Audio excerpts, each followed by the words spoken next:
Hello, everyone, and thank you again for joining me today on the Happy Farm Bee podcast. My name is Chris Bakley, and I'm your host. Today's episode is going to focus on a pharmacist who actually was able to get out of traditional pharmacy, and what began as a side hustle turned into a full-time career. So for those of you out there who are interested in terms of, or maybe have an idea of a side hustle or already have initiated that process and are also currently working full-time as a pharmacist and potentially, have aspirations or hopes to maybe turn that into a full-time gig or maybe transition to like part-time pharmacist and full-time side hustle, this is definitely the episode for you to kind of hear of someone who has done exactly that. Thank you so much again for joining us, and I'd like to welcome David Trupiano to the Pharmacy Podcast. Hello out there, and thank you for joining me on the Happy Farm Bee podcast. This is Chris Bakley, and I'm your host. Before we get into today's episode, I just wanted to make a special announcement to everyone out there. We are offering free access to a webinar for everyone out there that is interested. It is our Career Masterclass. This will primarily help focus on how to escape burnout, get your job offers regularly, and to finally take control of your career. Please feel free to sign up on our link to secure and register for a spot, and it is free. The link is thehappyfarmd.com/begin. Again, that is thehappyfarmd.com/begin. Feel free to check it out and sign up again for your free spot for this class. Thank you so much, guys, and let's go to the show. Today's guest is David Trupiano. I want to welcome you to the podcast. Thank you so much for being here today with us. Oh, thanks for having me. Anytime. So what I'd like to begin with the podcast is for you just to kind of give us a quick or brief summary, where you went to school, a little bit about yourself, and then a little bit on your career path as well.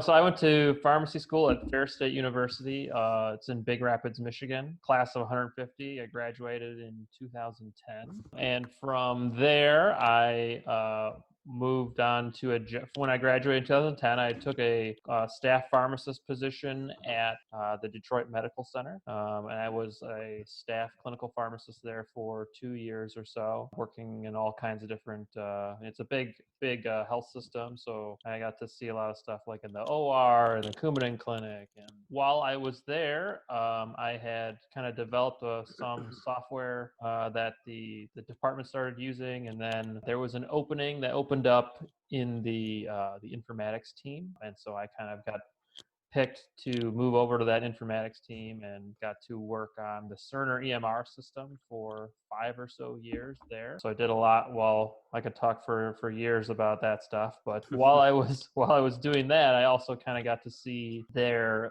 problem of ACPE accreditation for CE for pharmacists. So kind of seeing the back end of that, and also we would give out CE to the staff as a weekly grand rounds.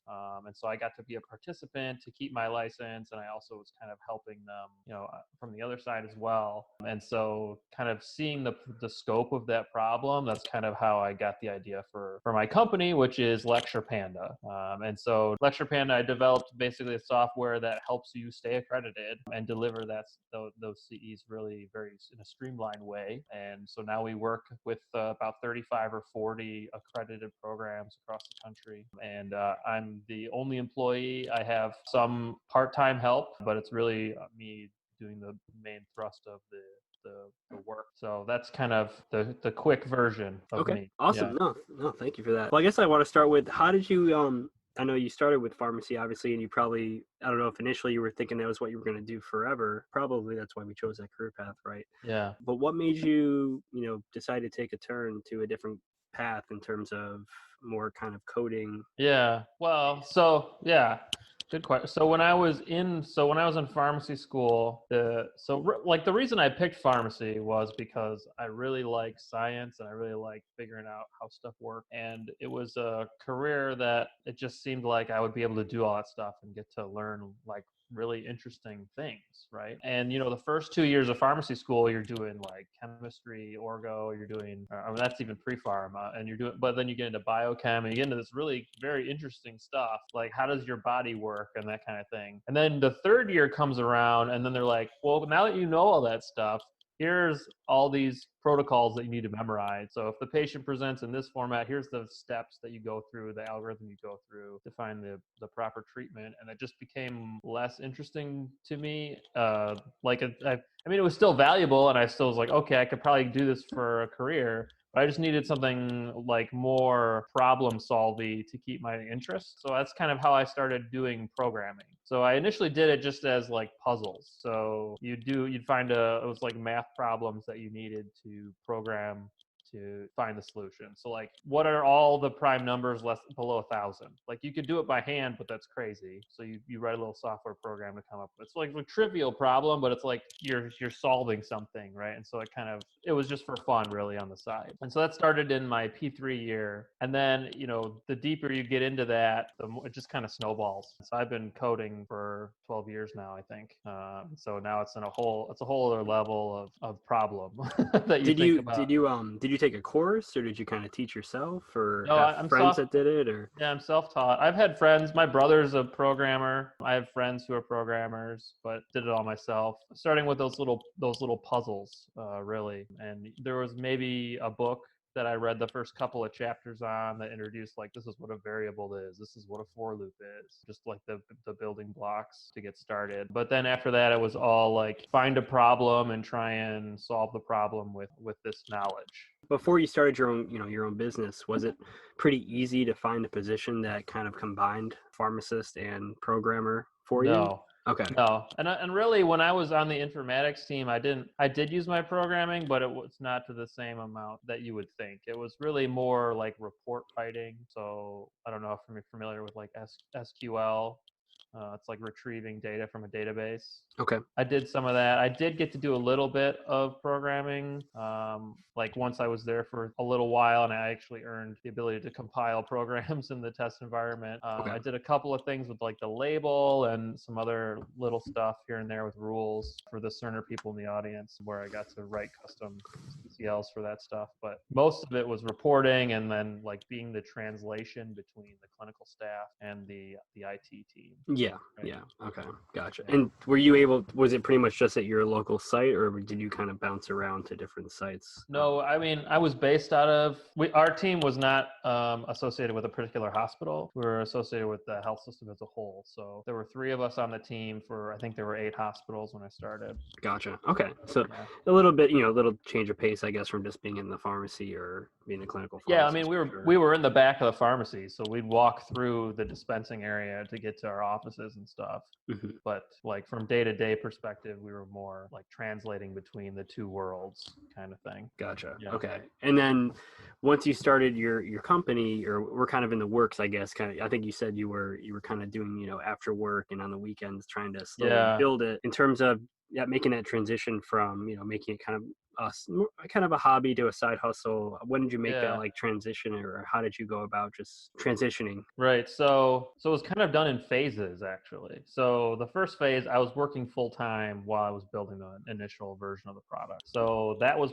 probably the most. Actually, the whole thing's difficult. I'm not going to try and rank the difficulty of the phases, but you give up things. I mean, you'd be amazed how much time you have when you don't play video games or watch TV at all. That is You know true. what I mean? So like you kind of, you're like, instead of doing those things, I would code this product, right? Okay. And so the first year you get something that works. It's not pretty, doesn't do all the things. I mean, it still doesn't do all the things that I want it to. I mean, that's part of the mindset you need to have. But you have something that is good enough to like, let's give it to some real people and see what happens, right? Mm-hmm. And so that was kind of on nights and weekends. I got it to that point, and then I brought it to some of this administrative staff at the hospital, and I said, look, we're putting on these CEs anyway. Why don't you maybe test this out, see if it helps you guys do this better, right? And so then they started testing it. So they started using it at the grand rounds, and with real bodies moving through it, there's different problems that come up, and you see different angles to things that you can't think of on your own, right? Mm-hmm. So you get see to it. start, yeah, and you start to iterate on that. Like people think the button should be here and it's over here, and just kind of simple stuff like that. Like how does the human interact with the But until someone else uses it, you don't see it. No, yeah, exactly. Yeah. Okay. Then they tested it for about a year, I think. I'm trying to remember. I think it was about a year. And I was basically every week I would push out some new change because I'm like, every week's a new test, right? So I would change stuff like constantly, but now it was being kind of bumped up against reality, basically. And then after a year, I was like, okay, this product is now like valuable enough to start charging for. And then I said to the folks who were testing it, I'd like you to be the first customer, and I can't allow you to continue to test it without being a customer. And that was a very touchy situation. I was gonna say that's pretty hard to do. It was really hard to do. It was very hard to do. And I think the only reason I was successful is because of the massive amount of trust that I had built up with the people who made that decision, just in the other things that I had done with them in my role. So it's really not like any special posturing or wording. I think it was just that I had a very good relationship and I was able to leverage that. And then slowly that did happen. It took about another 6 months to 8 months to get the contract signed. And then the contract was signed, and then they became my first customer. And I was still working there full time at the time. And now that I had a customer, and so I was continuing to do that iteration process. And really, I haven't stopped doing that since real pharmacists have started using it. I mean, as more and more, you just have to constantly adapt to refine it as much as you can. So that's been a continuous thing since really 2014. So then they were a customer, and then I started doing a little bit of sales here and there with like emails, searching, and I picked up one or two other customers kind of in the year following that. The first one was really the hardest. They always tell you that, but it really is. Because you get a lot of legitimacy when you can say someone else is using this and you're using it successfully, right? And so that kind of it's like a slow initial launch there. The first 2-3 years, you only have a couple of customers, and then it started to pick up a little more. I picked up another kind of large health system in the area, and so then it was kind of where it was demanding more of my time than I had being full time. And so the next phase was, I said, I went to my director and I said, I have to be part-time or I have to leave my position. I was fully expecting to have to leave when I had that conversation, but they ended up agreeing to a half-time position. And so then I worked for about 2 years as a part-time informaticist. And so I would go in 2 days one week and 3 days the next week, and the rest of the time I would spend on Lecture Panda. Okay, so that gave you a lot of time to definitely invest into that. Yeah, no, it's kind of interesting every time, kind of dramatic from having a day a week, even a day a week to work on that. Like really, it makes a huge impact on what you can do and like where you're spending your time. Like you can take on more ambitious things, basically. Of course. And so then I did that for 2 years. And then they started to have some cutbacks, and then I was a part of those cuts, right? About 2 years in. And actually by that time I kind of wanted to be part of those cuts because I was looking to leave soon anyway because the company had continued to grow. And I think that was 2018 when that happened. And so then I went from having only 20 hours a week to having 40 hours a week to work on it. With each of those kind of jumps, it allows you to do much more interesting things with the project because you can just be more ambitious with of course doing, right? And so really since I've gone full time is really when the kind of exponential growth of the company has kind of happened because I've been able to dedicate more time to sales and customer interactions and that sort of thing. Well, Laura, I wanted to kind of back up to the beginning when you started. How, because I think it's a great idea in terms of starting with where you work, trying to like, how can you improve, where you're already working. And you kind of had the fundamental basis of where you wanted to start in the direction, but it was awesome, a great opportunity for you to be able to begin that where you worked, right? Yeah. How did you get your employer on board? That must have been pretty difficult, I would assume, to get them to take on the testing.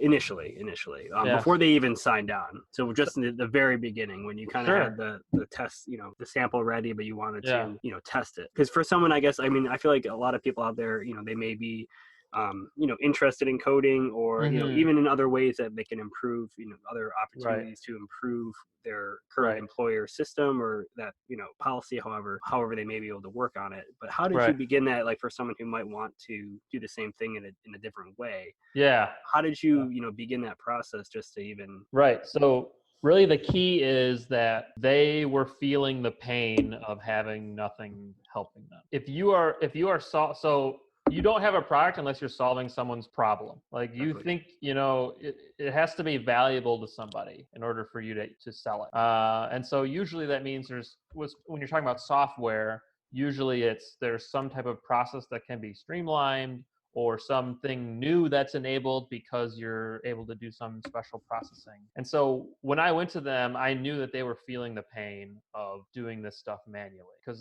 you had to do it. It was all on paper. It was all like, scanning PDFs and keeping this file structure very it was a lot of manual work. Basically, part of the pitch was, I'm going to cut the time you're spending on this in half, right? So if you test this, it's going to save you a ton of time. It's going to help me out. It's kind of a win-win scenario. And that's really the reason why it worked. The other reason why it worked, again, is because I had a very strong relationship with those people. Gotcha. So they could trust that I was not blowing wind, right? I would I had proven myself in other ways that I had the ability to do this kind of thing, and I was helping them solve a problem, and it was helping me. So it was kind of like all sides. That actually was a lot easier than getting them to sign on as the first customer. Yeah.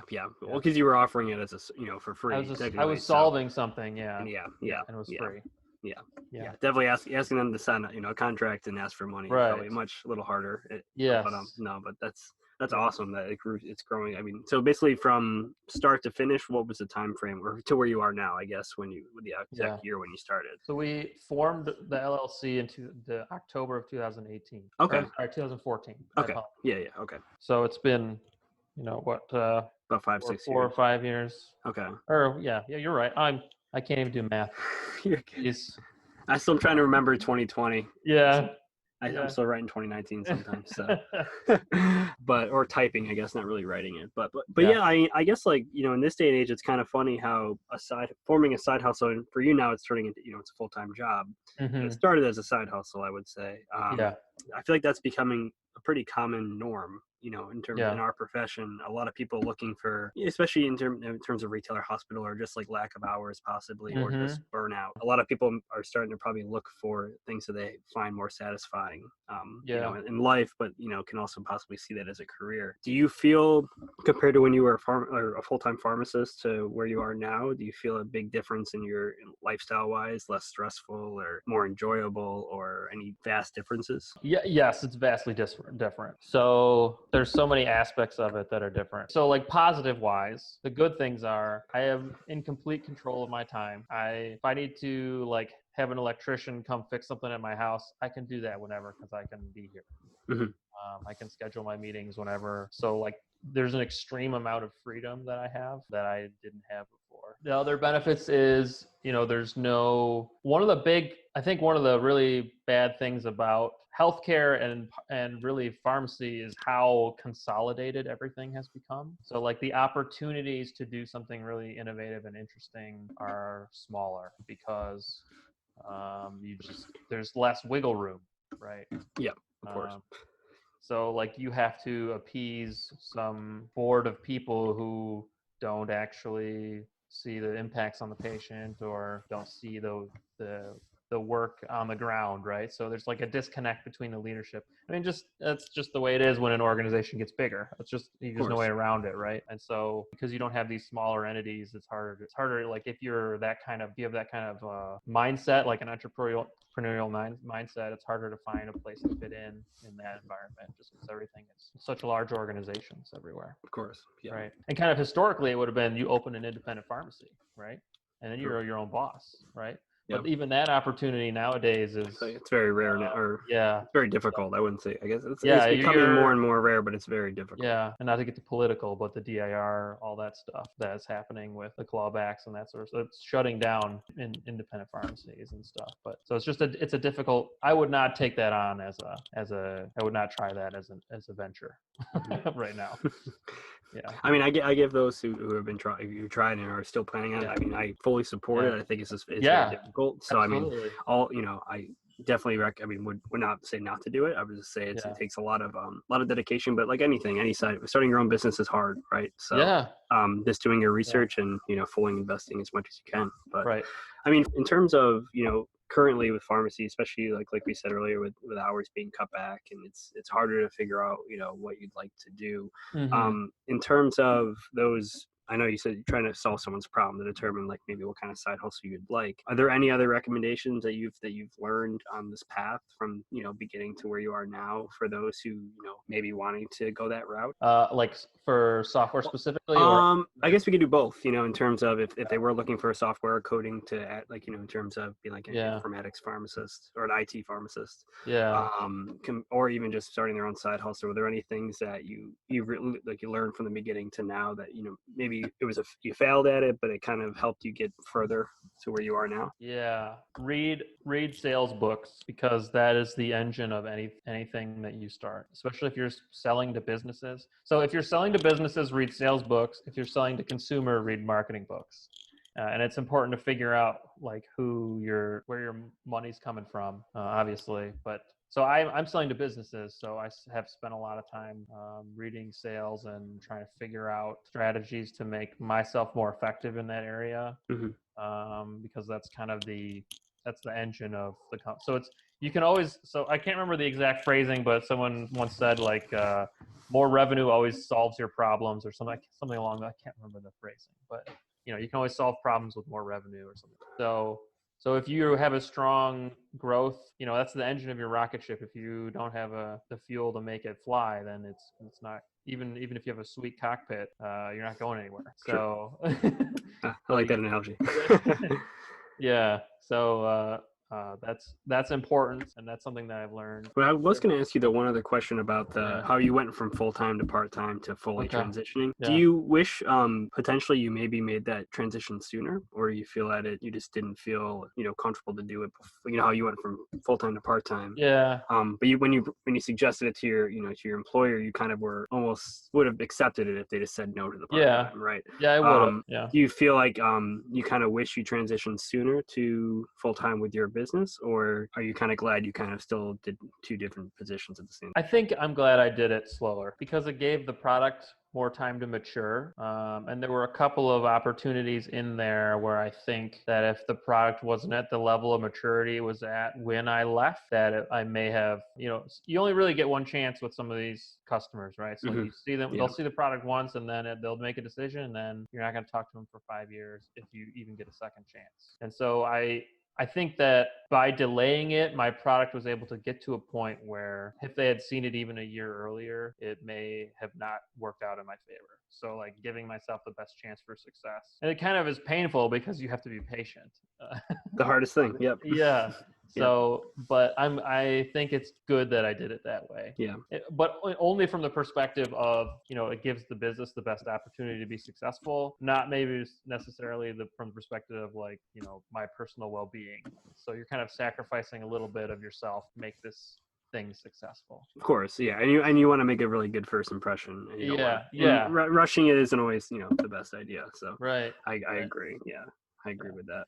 But every situation is different. So it's really true. if you think your product would sell if someone saw it, then that's the way you're ready to go, right? So, yeah. I feel like, 'cause I feel like for a lot of pharmacists who maybe are trying to make that transition, or even just starting a side hustle, but maybe want it to turn into something that's full time and maybe go down to part time, or not have to or just fully transition to that. Right. I think it's also scary, right? The fear of the unknown and not being sure if it's going to be successful or not. So I think it's really helpful for those to hear of a success story and kind of how you got there. Yeah. Personally, where you from beginning to currently. So. Yeah, no, it's terrifying. That's for sure. Yeah. But yeah, like any last words of advice besides I really like the whole solving the person you want to sell to their problem. Yes, you have to present that. I think that's a really good business, like good plan to begin your business with, is trying to figure out what's the problem that I could solve and that you could do a good job with. Yeah. Well, who would be willing to pay me to solve this problem? Yes. Right. Yes. That's a key. The other thing to kind of be aware of is if you're going to go this like solo route, you just be aware that you're kind of cutting yourself off from humanity a little bit, because when you go to work, you don't realize how much like the social interaction, even just with your coworkers, how important that is to your well-being. So when you do this, you just need to be more conscientious about being or more effortful about spending time with other people and your friends and family and stuff. So it's not that you're totally cut off, but you just have to be more aware of it, because before it was kind of automatic. No, I mean, I think that's something that people probably don't realize too, especially kind of like almost when you work remotely too, you kind of miss that human to human personal interaction. And you may talk to people on the phone, but it's a lot different. I believe that. Yeah, absolutely. Yeah. And you're kind of like, as an entrepreneur, you're going to find that people, you can't just complain about Bob down the hall to your coworker, right? Like there's not easy conversation starters with everybody. Like, what do you do? What are you doing? Like, what are you? So there is some of that too. So you just kind of have to be aware. It's not all sunshine and roses. It's definitely hard. No, that's great. That's great. That's very helpful. And also, if people are interested in checking out your business and what you do you want to just recommend where they can go to visit that and learn more about it, or for their employers as well? So if you know someone who provides pharmacy continuing education, you can send them to lecturepanda.com, and you can take a look on our website there. There's a contact form on the bottom there where it'll just shoot me an email if you want to reach out, and I'm always happy to talk about that. Awesome. Well, I wanted to thank you so much, David, for joining me today. I know during both of our busy schedules, it's really helpful to be able to fit it in. Thank you so much for your time, and I really appreciate it. Yeah, thanks, Chris. Thank you again for joining me today on the Happy PharmD podcast. I hope you took in a lot of good information from hearing firsthand from someone who's gone through the process of beginning a side hustle and making that transition of turning that side hustle into a full-time business. Not even if you have the desire to make that transition fully out of pharmacy or as a practicing pharmacist, just being able to begin a side hustle and make that transition into finding something that you truly enjoy. And it could be pharmacy related, it may not, but we also have many resources on the Happy PharmD website. We do have a side hustle course as well to check out, or even if you'd like to speak with one of our coaches, or even reach out to myself or David for more information, please feel free to do that. We're all more than happy to help out and see what we can do. But also, a side hustle it can be very difficult to determine what exactly you want to do and where you'd like to go with it. And I hope today kind of gave you perspective on what you exactly could do if you have an idea and you could figure out how to have someone pay you to solve their problems. So I hope this helped. We look forward to speaking with you guys again soon. Have a great day.